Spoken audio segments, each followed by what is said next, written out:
Welcome to JS dairy treasure. ரொம்ப நாள் ஆச்சு சூப்பராக வெஜிடேரியன் விருந்து கொடுத்து. சீரக சம்பா ரைஸை ஊற வச்சுட்டேன். மீல் மேக்கரையும் நல்லா வாஷ் பண்ணி ஒரு பாத்திரத்தில் தண்ணி விட்டு நல்லா பாயில் ஆனோடனே இதை போட்டுட்டு மூடி வச்சுட்டேன்.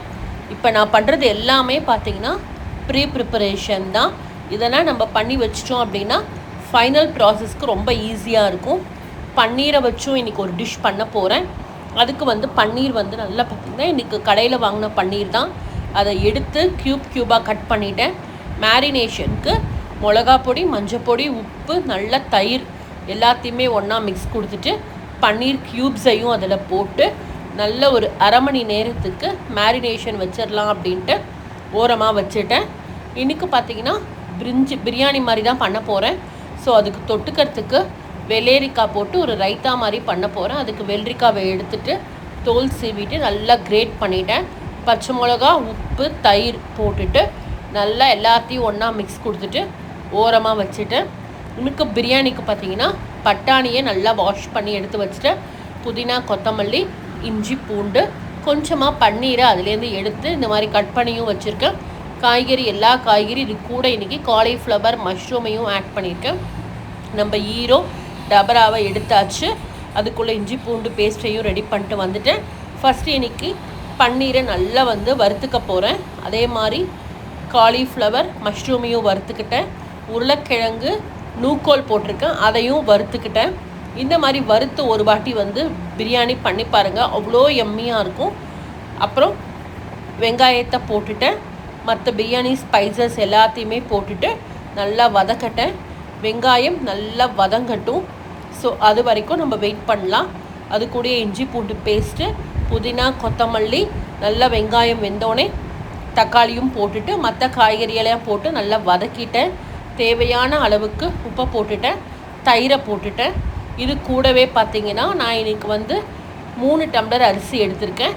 ஒன்றுக்கு பார்த்திங்கன்னா எப்போவுமே 1.5 ரேஷியோ. அப்புறம் அந்த நம்ம வறுத்து வச்சுருக்கோம்ல அதையும் போட்டுட்டு பிரியாணி மசாலா, காரப்பொடி போட்டுட்டு தண்ணி விட்டுட்டு நல்லா மூடி போட்டு வச்சுட்டேன். காய்கறி எல்லாம் வேகட்டும். அதுக்குள்ளே சீரக சம்பா ரைஸையும் இதில் போட்டுடலாம். ஸோ மூடி போட்டு வச்சுருங்க. இந்த அளவுக்கு ஒரு 3/4 வெந்தோடனே நம்ம ஆஸ் யூஷுவல் ஒரு தோசை தவாவை வச்சு அது மேலே இந்த டபராவை வச்சு மேலே ஒரு வெயிட்டானதையும் வச்சு கரெக்டாக ஒரு 10 நிமிஷம் சிம்மில் வச்சு எடுத்துட்டோன்னா ஆவி பறக்க பிரியாணி ரெடியாக இருக்கும். மஷ்ரூம் பார்த்திங்கன்னா எடுத்து வாஷ் பண்ணிவிட்டேன். மஷ்ரூமை நல்லா இந்த மாதிரி கட் பண்ணிக்கிட்டேன். ஒரு பேனில் கொஞ்சமாக எண்ணெய் விட்டுக்கோங்க, கடுகு, சோம்பு போட்டுக்கோங்க. மஷ்ரூமையும் இதில் போட்டுட்டு நல்லா எல்லாத்தையும் ஒன்றா மிக்ஸ் கொடுத்துட்டு இஞ்சி பூண்டு பேஸ்ட்டையும் போட்டு மூடி வச்சுருங்க. ஒரு 10 நிமிஷம் கழித்து பார்த்திங்கன்னா இந்த மாதிரி இருக்கும்.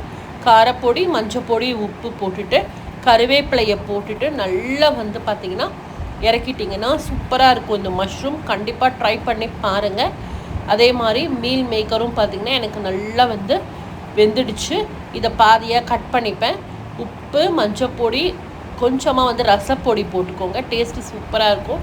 எல்லாத்தையும் ஒன்றா மிக்ஸ் கொடுத்துட்டு இதையும் போட்டுட்டு வானலில் கொஞ்சமாக எண்ணெய் விட்டு கடுகு போட்டுக்கோங்க, ஜீரகம் போட்டுட்டு தக்காளி பழம் வச்சுருக்கேன், அதையும் வதக்கிக்கிட்டு தக்காளி நல்லா சாஃப்ட் ஆகிட்டு வரும்போது இந்த மீல் மேக்கரும் இதில் போட்டுட்டு கொத்தமல்லி, கருவேப்பிலையை தூவிட்டிங்கன்னா மேலே கொஞ்சமாக கிறிஸ்பினஸ்க்கு அரிசி மாவையும் போட்டுட்டு நல்லா மூடி போட்டு ஒரு 10 நிமிஷம் வச்சு இறக்கிட்டிங்கன்னா சூப்பராக இருக்கும் இந்த மீல் மேக்கர் ஃப்ரை. கண்டிப்பாக ட்ரை பண்ணி பாருங்கள்.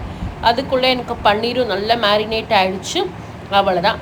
தவாலை எடுத்து பன்னீரையும் போட்டு நல்லா இந்த பக்கம் அந்த பக்கம் கொஞ்சம் நிறுத்தி நிதானமாக எடுத்துட்டோன்னா பன்னீர் 65 நம்மளுக்கு ரெடி. தயிர் சாதமும் ரெடி. விருந்துக்கு நாங்கள் ரெடி. சாப்பிட நீங்கள் ரெடியா? கண்டிப்பாக இந்த டிஷ் எல்லாத்தையுமே ட்ரை பண்ணி பாருங்கள். நாங்கள் இப்படி தான் எங்கள் ஃபேமிலியோடு அழகாக ஸ்பெண்ட் பண்ணி சாப்பிட்டோம்.